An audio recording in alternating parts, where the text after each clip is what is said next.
Hey guys, what's up? What's up? Welcome back to the brand new season of Asia Rugby Live, Real Talk, Real Rugby, and we are back for season 2. And of course, we will be bringing you more interesting rugby topics to talk about and get things going.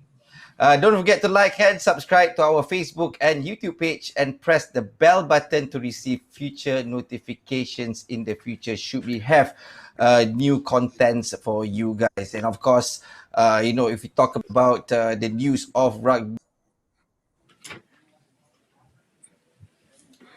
we just had an EGM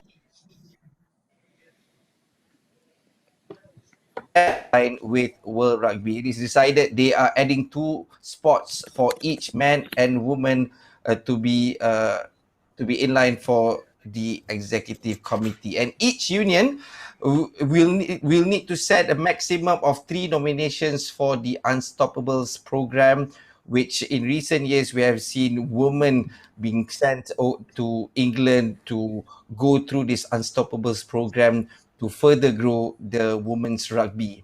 And the third news is World Rugby released the Impact Beyond report, and Asia, the original aim was 1 million, but now they had 2 million participants in the recent Impact Beyond report, so which is a great news and great achievement for Asia Rugby.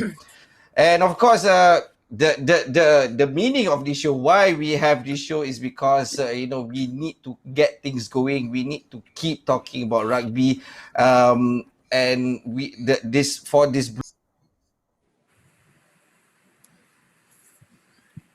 about Unstoppables Asia. What is Unstoppable Asia? We have 3 special people to talk about it.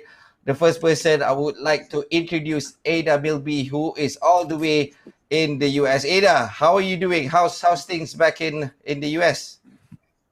It's great. I don't often get to come back and visit with my parents, so it's been a great time during this very challenging period to be able to spend a little bit of time with my parents before I head back to Manila next week. All right, that's great. So you'll be back to Manila. Are you looking forward to going back to Manila? I'm not looking forward to the travel, but I am looking back to getting back to my kids. Yeah. Right. And in our neighboring country, I'm in Malaysia, obviously, as you guys know, and in our neighboring country, and of course, I miss Singapore. Terence and Ridzal Saat. Terence and Ridzal, how are you guys doing? Terence, how's things back in Singapore? Oh, fantastic. Thanks for the welcome, Rod. I think things are beginning to start going back to normal in Singapore. Schools are open, restaurants are open. Obviously, they're still all wearing masks and social distancing is the norm now. But generally, things are going back to normal. And Ridzal, you've been keeping yourself busy lately? Yes. Hi, Rod. Hi, Asia Rugby. Thanks for obviously having me and Terence and Ada on the show. Yeah, been very busy, a different kind of busy, not traveling, not meeting people face to face, and basically just having meetings on the computer over Zoom. So yeah, been fairly busy with the kids back at school as well.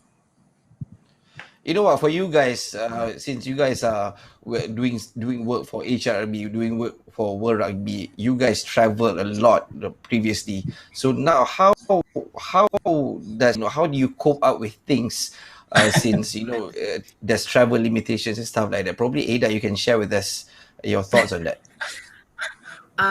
To be honest, it was a little bit of a challenge before the travel restrictions started and all the lockdowns and quarantines. I was probably on the road about twice every month, and so my stint in the Philippines for about 6 months straight without any travel was challenging, but also quite a blessing because I got to spend so much time with my kids and catch up on all these things that we don't normally get to do around the house.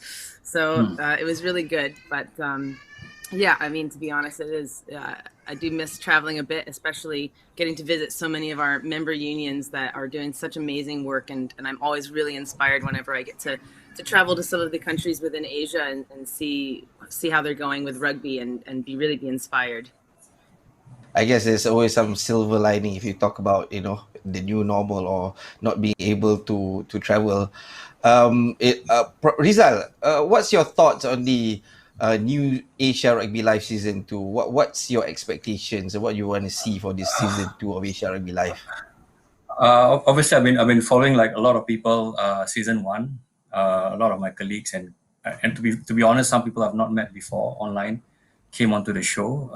It was very fascinating to actually know the stories behind some of the players, some of the coaches, some of the administrators across Asia. So I think you guys set a bar, not only for Asia Rugby, but for globally as well. Of course, I do share all this with my colleagues in World Rugby in the other regions. And you set, when I say you or we, Asia Rugby set a very high standard. So it's up for you all to raise the bar in season 2 to wow us for season 2, I suppose. Next time you come to KL, you let me know. I'll bring you out for makan. Okay. That was very, very flattering. Thank you.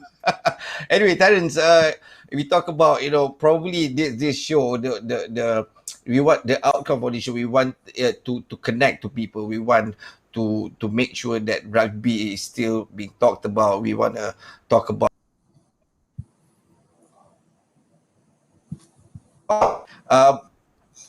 Terence, probably you can. How do you relate that rugby community respond and overcome challenges during this tough period? How do you think this show and can relate to that? Well, I think it's a great platform to exchange. I really exchange thoughts, and it's a great platform to exchange thoughts and little details of what each and every one of us are doing in our own respective countries. I mean, I really echo what I said. I used to be on the road fairly frequently. I like the handshake. I like the face-to-face meeting. But I think this new normal and this digital technology is forcing us to really adapt to technology. And in a very strange way, it's actually helping me and all of us to connect a lot more. It's just that I suppose you just got to get a little bit used to it right now. One of the things I found very different is that this whole COVID situation has encouraged one another to reach out to your fellow neighbor, to ask how they're doing, to see if you can actually help each other. And I think this COVID has really taught us quite a few things. But do you reckon it has transformed, it has accelerated digital transformation for the greater good? I think, yeah, for sure. I think if I look at, if I watch the show, the Unstoppable series, season 1, I too learn a lot of things. I too am fascinated by all the different stories. And I think this would have been a lot more difficult had we only been able to fly to see in person. But this digital capability has actually accelerated the process, and I think we are actually benefiting from this right now. I think again, there's always a silver lining to everything that we are going through right now. Ridzal, so World Rugby is right now working with Asia Rugby and other unions during this pandemic. How does that work for you? I suppose on a global scale, we do roll out a few things. Firstly, I think just when the pandemic sort of started and became bigger, I think the key thing was looking at how unions are coping by themselves. Obviously, no rugby, which could have led to a decrease in funding because of no activity. So I think the first touch in my role as a rugby services manager for Asia was to reach out to the unions. We do that in a regular year. I suppose in a pandemic year, hopefully it's just going to be a year. I think we need to understand and empathize each union's situation, how they are coping. Different unions cope differently. They might have more challenges than the rest. And then from then, I think on a global scale, like say World Rugby actually reached out to the regions and the unions in terms of developing a return to play under player welfare, return to play on how you manage the COVID management of tracking people coming into programs if we return to play. And I think more importantly, other areas such as player welfare, if a player has not been training for a long time, how do you then prepare a person or a team to get back to the pitch? Those are some of the things that we do. And then, of course, some unions are actually taking Asia Rugby's lead on how to connect to their stakeholders. I think that's really key because we, like Terence said, we don't see each other face to face. Well, it has accelerated the digital transformation. It's really key for our stakeholders, our unions, to regularly touch base with their own stakeholders in their country, the government, the sponsors, the clubs, the players. And I think Ada and Terence probably shared during this session on how some of the unions have done it as well. Oh, okay, that's great. That's very technical, and there's a lot of information right there. Sorry, too much. No, it's good. It's great. We know that you are doing your job, so that's great. Anyway, Ada, you were talking passionately about not only Unstoppables rugby. You want to talk about youth rugby. You want to talk about men's and women's rugby. Probably we can touch a little bit on youth rugby. Okay, of course. Probably I have two questions for you. Number one, through this tough period, how do we grow youth rugby? And number two, empowering youth through rugby. How do we do all these two things? Wow, it's a big question to ask also. I think obviously we have many needs within the region, and each union is going to have a very specific strategy on how to do that. During this particular time, during this sort of very special pandemic, I'm not sure the word growth is really the word that we're looking for at this current moment. And what we really need to be looking at is how we can retain and continue to engage the youth that we do have involved. And I think that avenues like this show is a great way to do it. Some of the great stuff that's being shared through the Asia Rugby social media channels and also the union media channels are one way to continue doing that. I know some unions are doing online workouts with youth, and obviously it's not quite the same as doing face-to-face, but it does allow them the opportunity to at least engage and have face-to-face interactions with each other via technology. But I suppose once it's all over, once we're able to find this new normal and we're able to get back to training, really it's about really the ways that we grew the game during the Impact Beyond, which, as you mentioned earlier, gave us 2 million new participants, which is really incredible. And that's really due to the work that the unions are doing at their level. It's not anything that, obviously Asia Rugby can help set the strategy, but really it's the passion, it's the commitment, it's all the things that the individual unions are doing because they know their unique needs in their country to help them do that. And that can be done through good partnerships with schools. It can be done through special programs, through communities, and having those links with different government agencies or local government units. And of course, we can't be remiss in mentioning that, the success of their national teams is also a great way to raise the profile.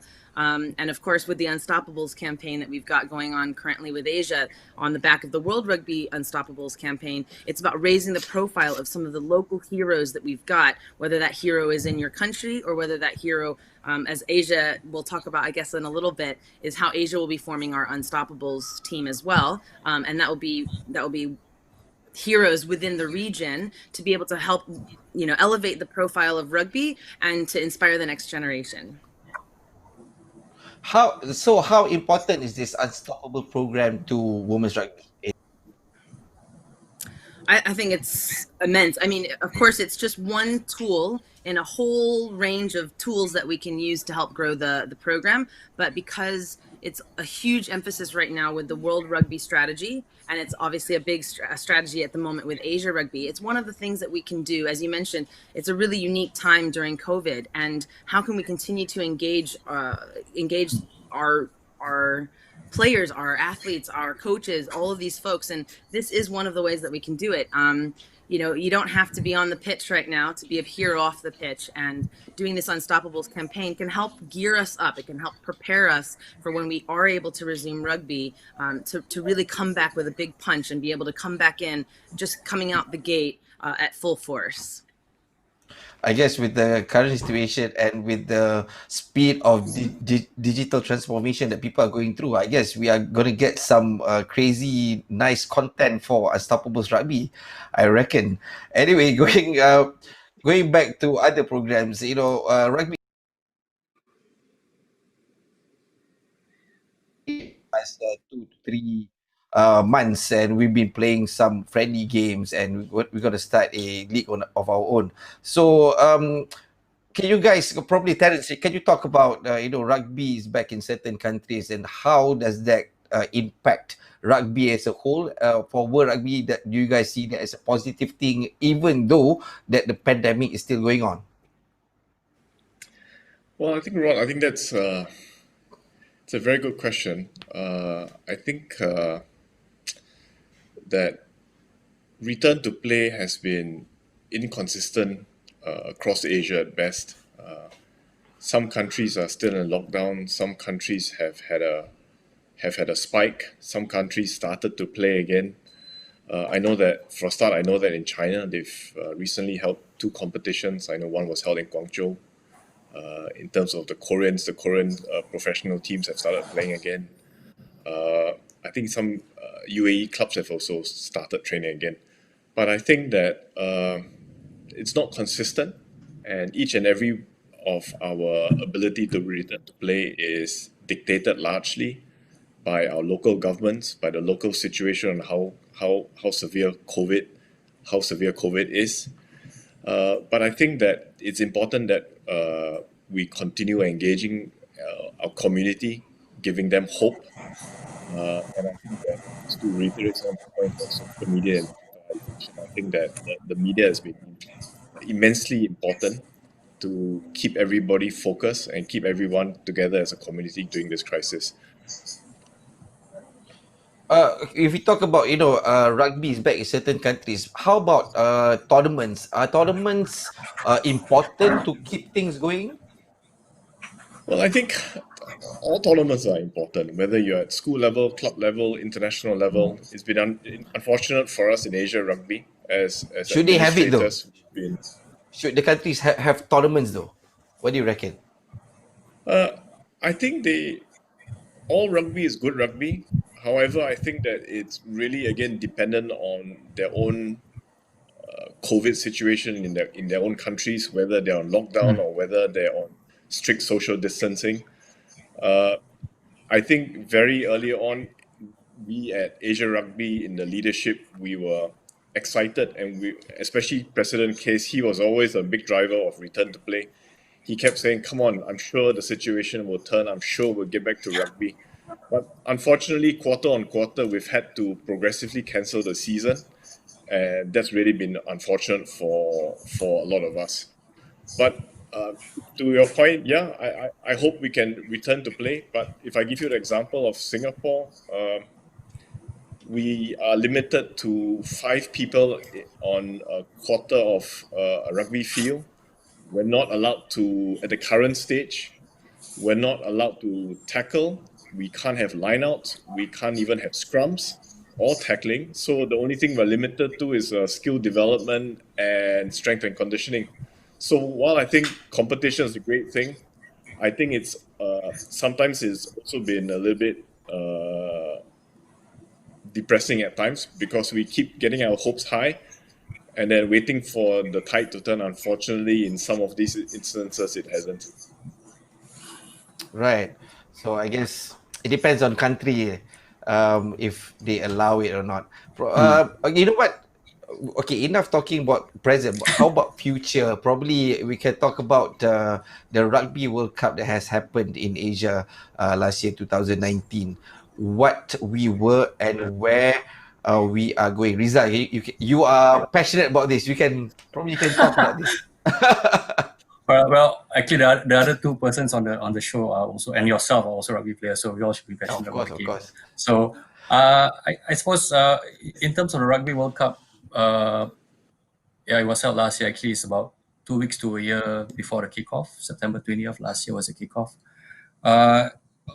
It boosted the game not only in Japan but in Asia. I first joined World Rugby at the end of 2014 when we were building up towards the 2015 World Cup. And even then, we already started planning in terms of what Japan and Asia was going to do about the Rugby World Cup. And a huge part of it is about legacy, creating the impact beyond the Rugby World Cup. And like what you mentioned at the start of the show, part of the legacy is, of course, the 2 million participants that have been introduced to the game. The original target was actually 1 million participants, one of the targets. And we actually hit the target about a month before the kickoff of last year's Rugby World Cup. And in terms of Asia Rugby and the unions, what I honestly believe the Rugby World Cup has done, it has actually created a community of people, not just rugby coaches or administrators. People are actually really connected because leading up to the World Cup, we obviously had the Impact Beyond program. And part of the Impact Beyond program, we had things like Get Into Rugby, which was introduced around 2012, 2013. And then we also had the Leading Rugby program, which was to help unions improve on their administrative side of things. And through those workshops, we have had people coming in from all parts of Asia for 2 to 3 days, best practices, sharing of best practices and learning. And again, just relating to what Terence said earlier as well, because of the pandemic, that it has sort of accelerated the connectivity between people. We are, as Asia Rugby, globally, regionally, we are a community. There's so many WhatsApp group. It's not funny. From Get Into Rugby to coaches to CEOs to chairmen. It's a good platform to connect. And then I've been involved on some of the actual virtual webinars that people like Jin Tong and Ada herself, I believe, as well as Ben and Give. They have run a lot of webinars, and unions themselves have taken on this. I was just sharing with Terence earlier today. I think India ran about 100 to 150 online sessions in the last 6 months. And I believe the rest of the unions in Asia have done the same. That's just crazy numbers just to remain connected. So Rugby World Cup has actually forged the community of people involved in rugby. And I think we are intricately linked somehow now. So I think that's a really good thing on the legacy itself. I think the soft part of the legacy.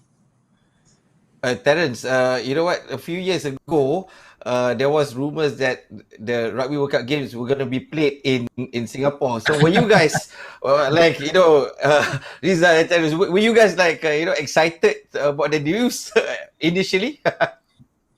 Well, I did hear about it. I suppose at that time I was on the peripheral of the administration of the game, so I can't say I can confirm those comments. But clearly a Rugby World Cup, a Rugby World Cup actually drives up interest of the game in this region. It's left us with a massive legacy. But I think very important for all of us here is that after we've created such a massive interest, we've proven that as Asians, we were screaming and shouting for Japan, and we were supporting our brothers there. As Asians, we were very proud. As Asians, we were very proud that Japan went as far as they did. But I think right now for the leadership, it's incumbent on us to ensure that we are able to actually translate this interest, to guide this interest into organized groups, organized receptacles, so that we can actually harness and keep all of this interest within the game. By meaning that, I'm saying that we need to strengthen our clubs. We need to have proper grassroots programs so that when somebody picks up the phone to say, I've been so inspired by Rugby World Cup, I'm so excited, I'm keen to play the game, we know that in each and every one of our unions, there's somebody on the other line to pick up the phone to say, yes, you can join this club, you can join this school, and this is the phone number. bring a pair of shoes and go out there and enjoy yourself. It's so important for us to build these organizations to ensure that we continue channeling this interest into the proper organized receptacles for the game. And of course, this Rugby World Cup has opened a floodgate of interest from around the world, especially around Asia, just like we guys said just now, and what I mentioned earlier, 2 million instead of 1 million, the initial target.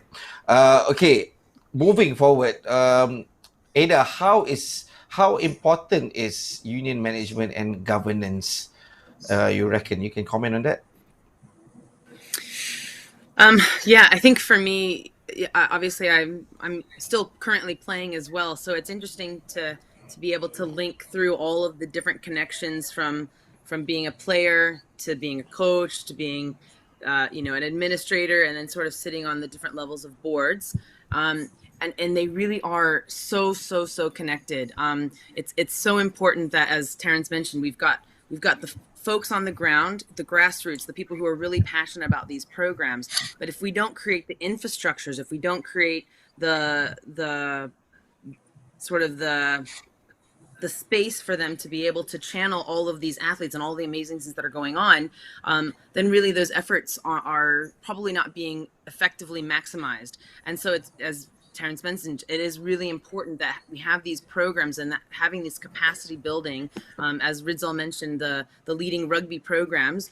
It is really important that we capitalize on this opportunity that we have, while we're not able to while we're not able to play rugby, we can really capitalize on doing these online engagements to do programs like Leading Rugby and get the unions and to get clubs engaged in how can they be better administrators, how can they build better programs, how can they attract more sponsorship. I mean, sponsorship is a huge challenge right now for sports all over the world, and rugby is no exception to that. And so it's how can we improve all of these areas, how can we build capacity for those that are involved in the game, so that those who are doing the groundwork, those who are really passionate and getting those players for us and building onto that, we can maximize all of those things to make sure that we can move forward in a efficient way.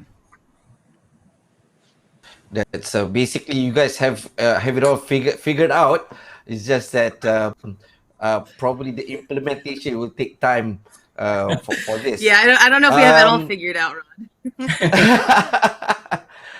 Okay, for our viewers out there, please guys, if you have anything to ask, please comment, put your questions in the comment down below. I think Terence, Ridzal, and also Ada will be glad to answer any of your questions or your queries. And of course, I'm sure you have tons of questions, tons of things to ask to our panelists today. Probably Ridzal can add on to what Ada has just said about union management and governance. I think it's actually players are the backbone of a union, right? I mean, how many players, how well you train your players. I think in more recent times, union administration has come to the fore on how a union or the board of a union decide to formulate or to form their company.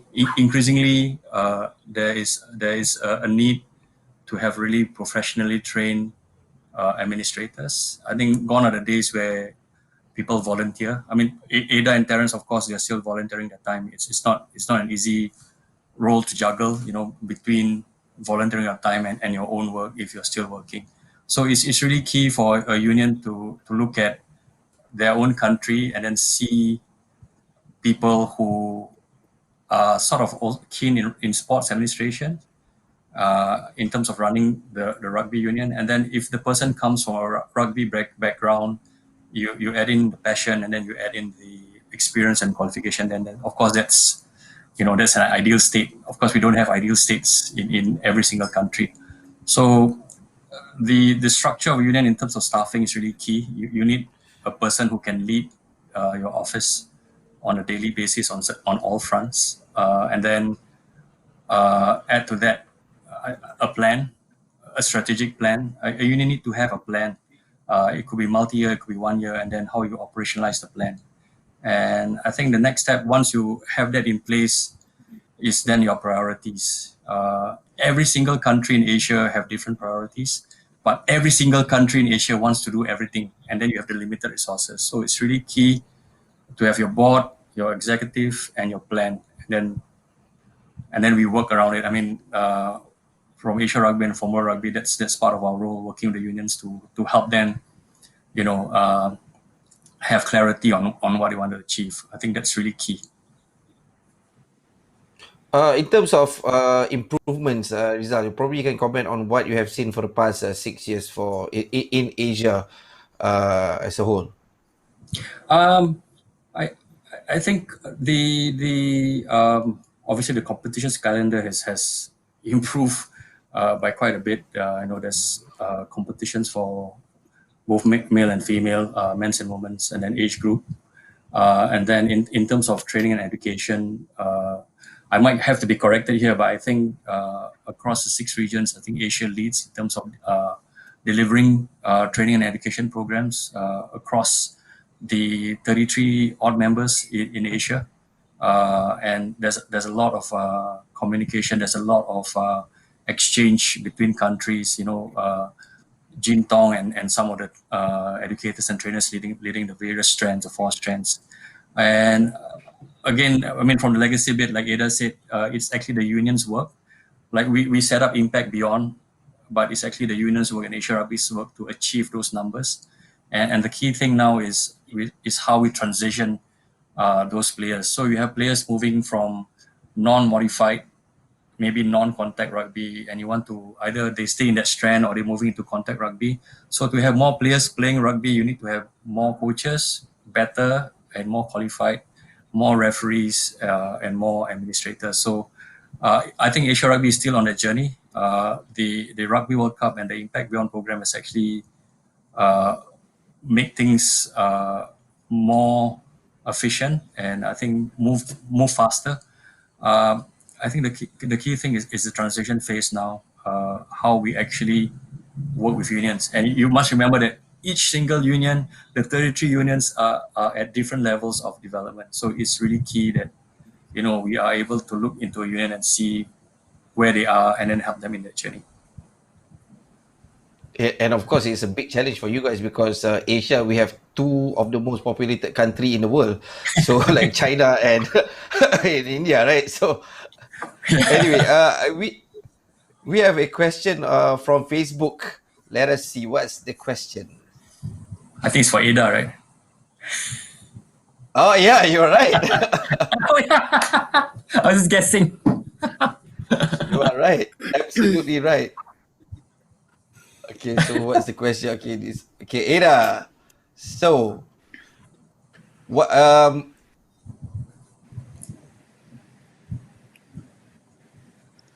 Okay, so the question would be,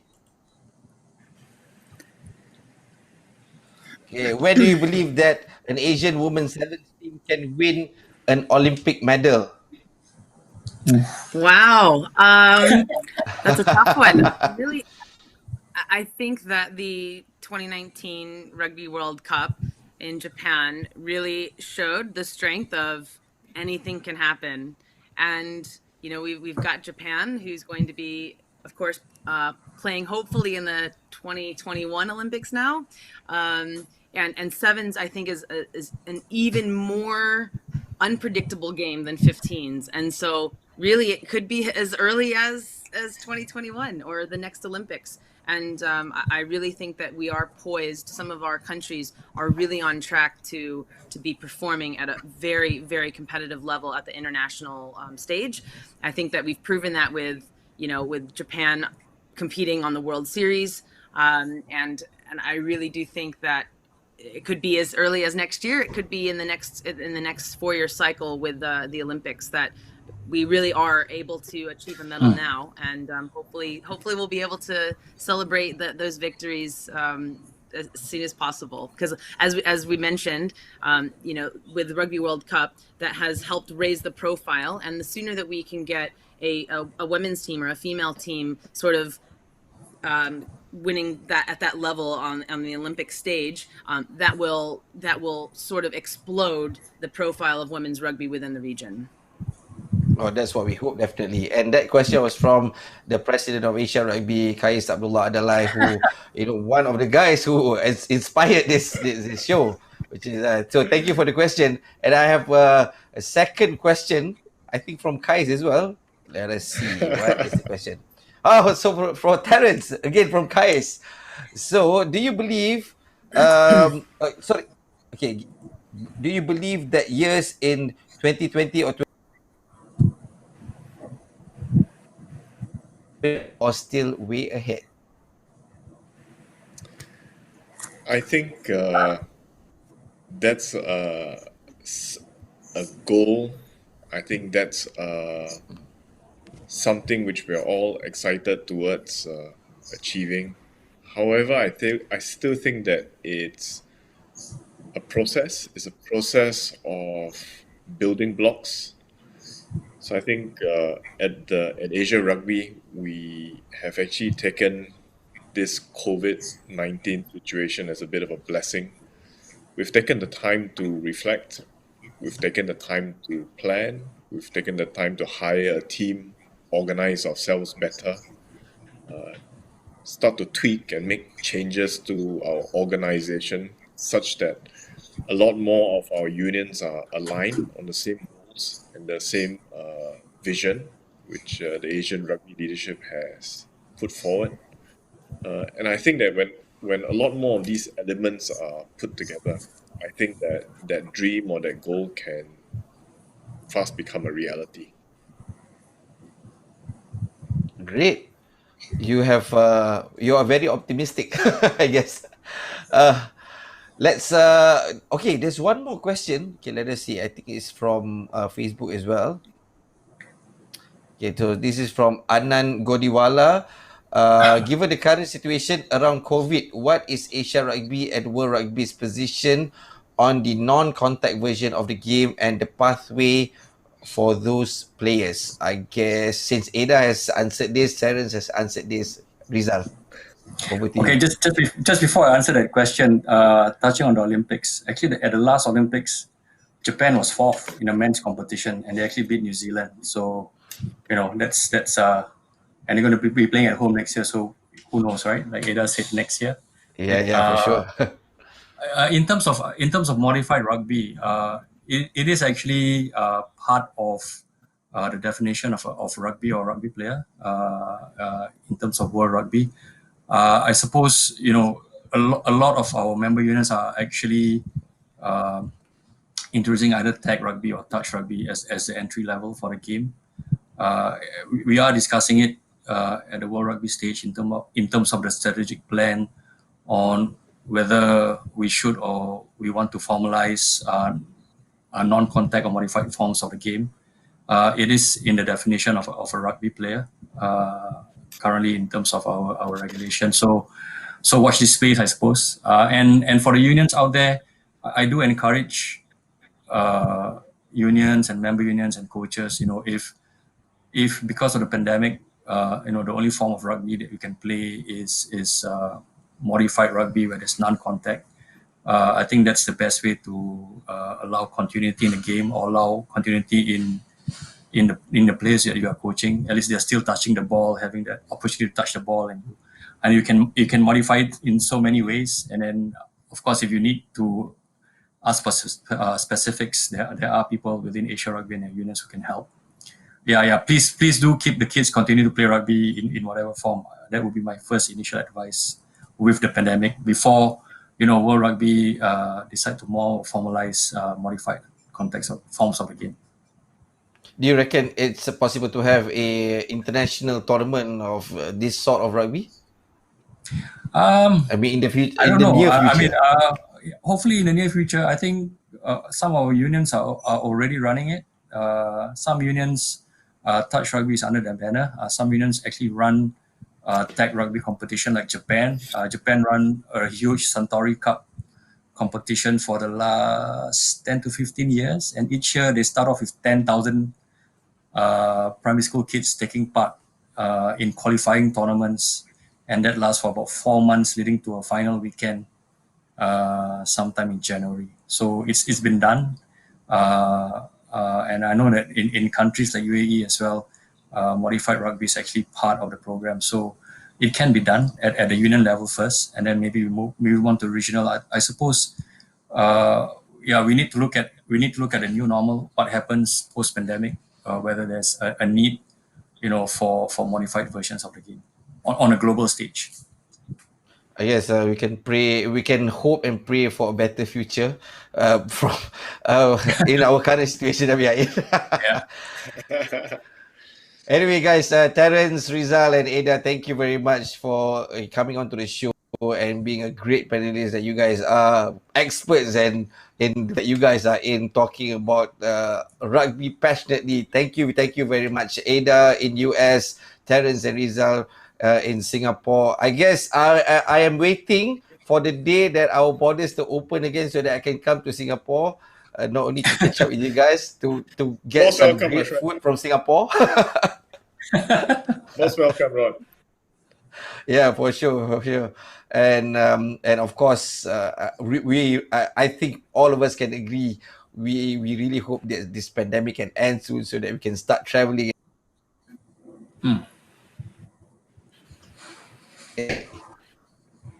Anyway, guys, thank you very much, Terence, Rod.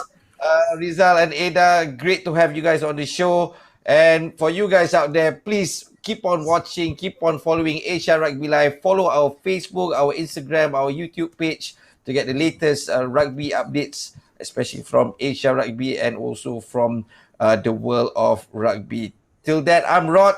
This is Asia Rugby Live. Real talk, real rugby.